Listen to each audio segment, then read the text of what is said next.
Today I'm going to show you some fun tips on using acrylics.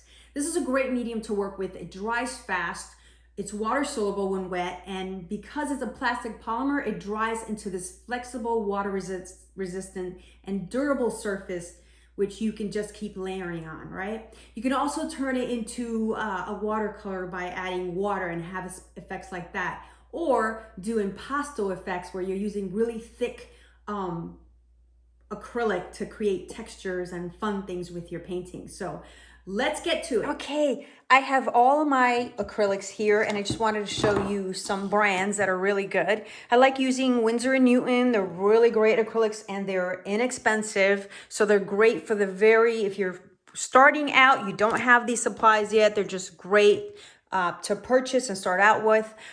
Then you have your heavy body mediums, which are golden. These are much heavier in texture, and I'll show you that when I show you the impasto effect. And then you have golden acrylics, which is sort of in between, but you can glaze these and you can do all kinds of different effects with them. Now for today, I'm going to be using the Galleria Winsor & Newton acrylics. Now, another thing that I love to use with my acrylics are mediums, and a lot of people are scared to use them, especially when you're starting out, but they're so good. Acrylics dry fast, so you can use a slow dry blending medium that just gives you a little bit more time to play around with your acrylics and to sort of see what kind of effects you can do with that, right? It gives you more time. And then you have your glazing medium where you could just sort of water down that acrylic a little bit and just sort of have a more transparent look. So I'll show you what that looks like real quick. I'm gonna go ahead and use, let's see here, sap green color. Just use a little on my, there we go, on my palette here. I'm gonna use a round brush, and this one's a number 5. And I have a bit of water here, so I wanna always tap that a bit. And I'm gonna use a little bit of the glazing medium, just a touch. You don't need very much at all.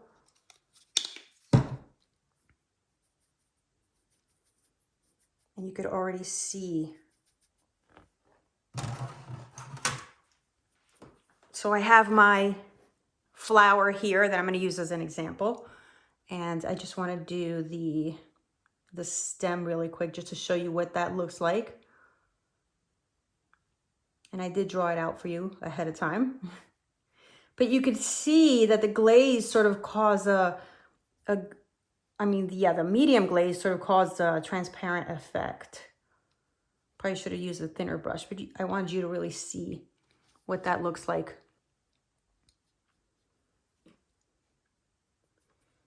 And if I don't add any glaze and I just go straight in and I pick up that color, you could see the difference. That's a bit heavy. Much darker, much more bold in color, and it dries faster, so you can always go back over it. And it's great when you're making a mistake. I know a lot of beginners want to just go and throw it away. You don't have to throw it away. You can paint right over that with acrylic. So they're forgiving in that way. So you can see that it's opaque, and then you can see the transparent stem, the lighter color, by using the medium. Now I'm gonna go ahead and use the, this color is Permanent Red. And I made sure to clean my brush before going with the next color. So I have my medium here, my glazing medium, and I just want to show you what that looks like on the flower. So these petals here are lighter, and you can see that almost transparent with the glaze. And this is really cool because you can get so many great effects with that.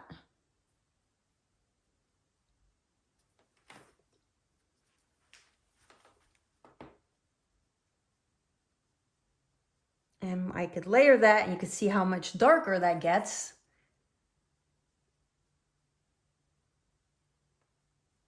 Just by doing that. And for the next petal, I'm not using any glazing medium. I'm just going straight in with that color. I loaded my brush and you could see how much darker it is. More opaque.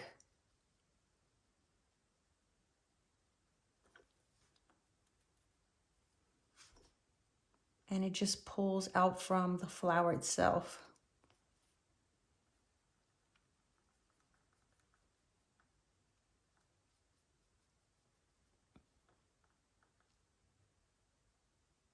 I'm gonna go ahead and water that down. So I'm gonna clean my brush. And you can do the same thing if you don't have medium by just using a bit of water before it dries, because acrylics dry quickly. But I want you to see what happens. And this is just water. And I'm just quickly pulling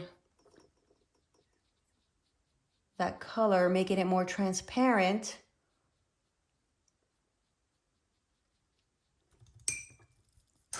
More of a delicate flower. So I'm gonna do the same thing. Well, actually, I'm just gonna go straight in with some yellow, and I'm using, what color is that? Cadmium yellow hue. And I'm going straight in so you get the full color. And see, I had some red on there before and I just went right over it with my color. Now, if you want to really let the color show underneath, then what you can do is use a transparent color. Make sure I clean my brush really well.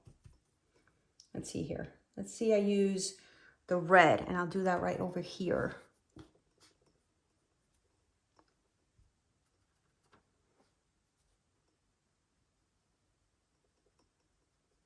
Gonna use the red, make a little petal with it.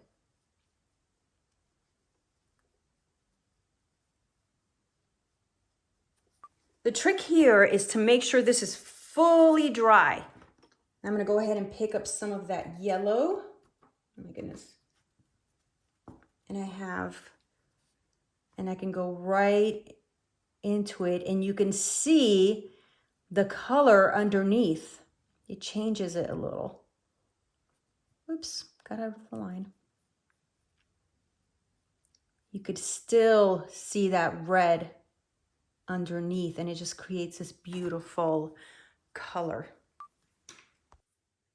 If you want to use them as watercolors, you could just make sure you use water. I'm going to go ahead and mix it right here on my palette for you to show you.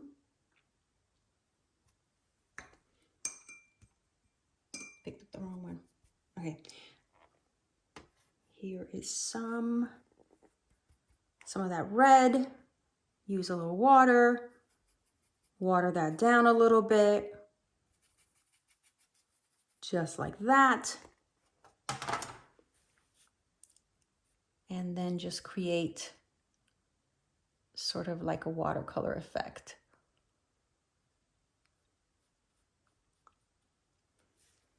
Just by using water. You don't even need medium.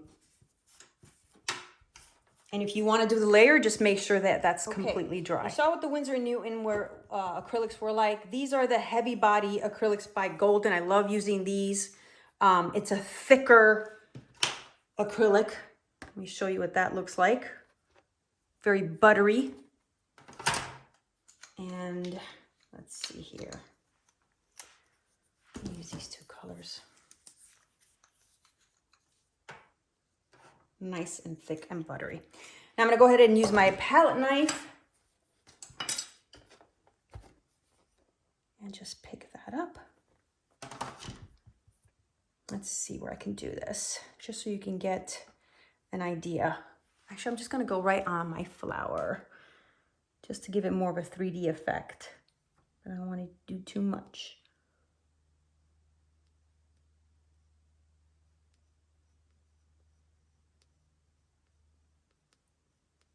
And you can give it some textures.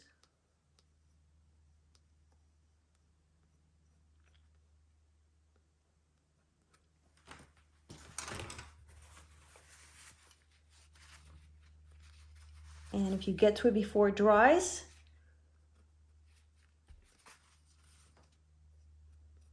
you can really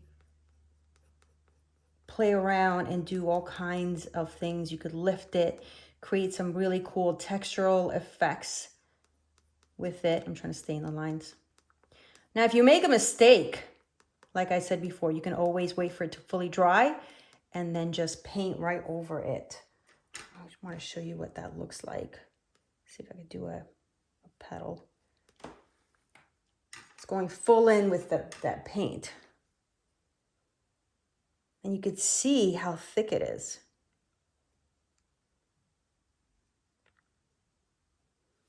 I'll do the same thing with this Naples yellow.